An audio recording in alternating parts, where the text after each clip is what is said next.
Hello everyone, আসসালামু আলাইকুম। আজকে আপনাদের সাথে শেয়ার করতে যাচ্ছি পুকুর কাটা থেকে মাছ চাষ। কিভাবে আপনি পুকুর কাটা থেকে শুরু করে মাছ চাষ করবেন।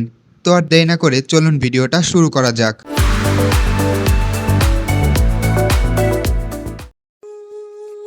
ভিউয়ার্স, দেখতে পাচ্ছেন আমাদের একটা পুকুর কাটার কাজ চলছে। পুকুরটা আগে থেকেই কাটা ছিল, তবে নতুন করে আবার কাটা হচ্ছে, একটু গভীর করা হচ্ছে এবং পাড়গুলো খুব সুন্দরভাবে বাধাই করা হচ্ছে। মাছ চাষের জন্য কিন্তু পুকুর বাধাই করা খুবই গুরুত্বপূর্ণ।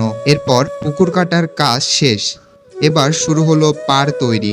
পুকুরের চারপাশে শক্ত করে বাঁধ দেওয়া হয়েছে, দেখতেই পাচ্ছেন, যেন বৃষ্টি বা পানি বাড়লেও মাটি ধসে না পড়ে।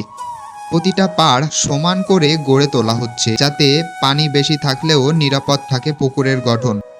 পাড় বাঁধার পর এবার পুকুর পুরোপুরি প্রস্তুত করার কাজ শুরু হয়েছে। প্রথমেই দেওয়া হয়েছে চুন আর গোবর, কারণ দীর্ঘদিন জমে থাকা জীবাণু মারার জন্য চুনের কোনো বিকল্প নেই। আর তারপর গোবর দেওয়া হয়েছে, এটি মাছের খাবারের জন্য প্রাথমিক খাবার হিসেবে কাজ করে। পুকুর প্রস্তুতির জন্য এই ধাপটা কিন্তু খুবই গুরুত্বপূর্ণ, কারণ এখান থেকেই পুকুরের জীববৈচিত্র্য তৈরি হতে শুরু করে আর শুরু হয় মাছ চাষের আসল প্রস্তুতি। দেখুন পুকুরটা কত সুন্দরভাবে প্রস্তুত করা হচ্ছে।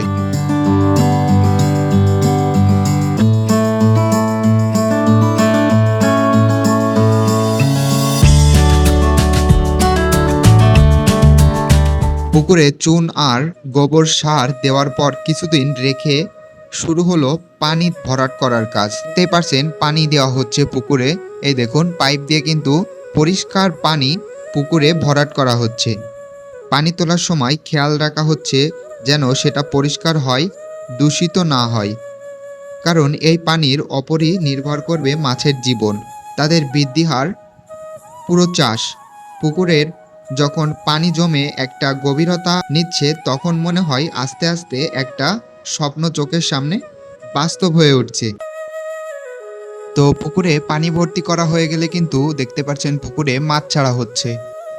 তো ভিউয়ার্স, মাছ ছাড়া হয়ে গেছে, যাওয়ার পর শুরু হলো পুকুরের পানিতে রড টানার কাজ।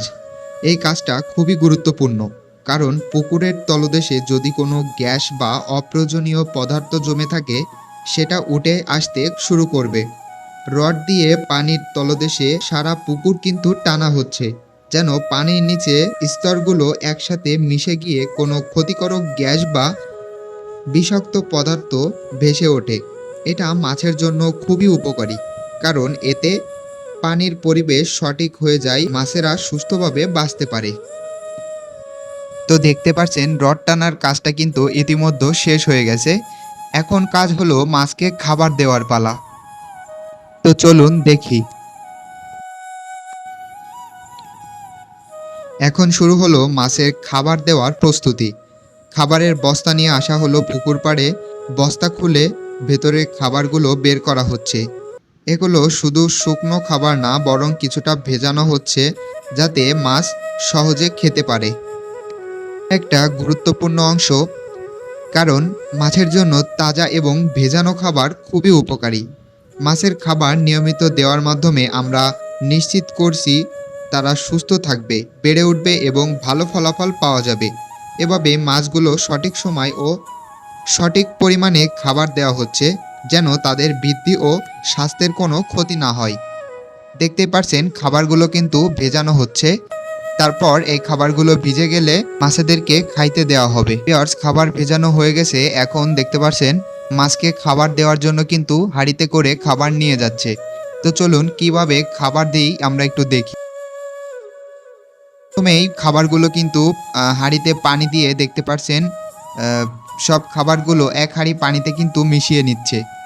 দেখতে পাচ্ছেন খুব সুন্দরভাবে খাবারগুলো মেশালো এক হাঁড়িতে, তারপর কিন্তু পুকুরে ছিটিয়ে দিচ্ছে। দেখুন ভিউয়ার্স, কি অসাধারণভাবে মাছকে খাইতে দিচ্ছে। পুরো পুকুরে এইভাবে কিন্তু ওই হাঁড়ির খাবারটা কিন্তু সব মাছকে এইভাবে ছড়িয়ে দিবে। পুরো পুকুরে খাবারটা ছড়ানো হবে, যেন পুকুরের সকল মাছ খাবারগুলো খেতে পারে। তো ভিউয়ার্স, আজকে আপনাদের দেখালাম কিভাবে পুকুর কাটা থেকে মাছ চাষ করা হয়।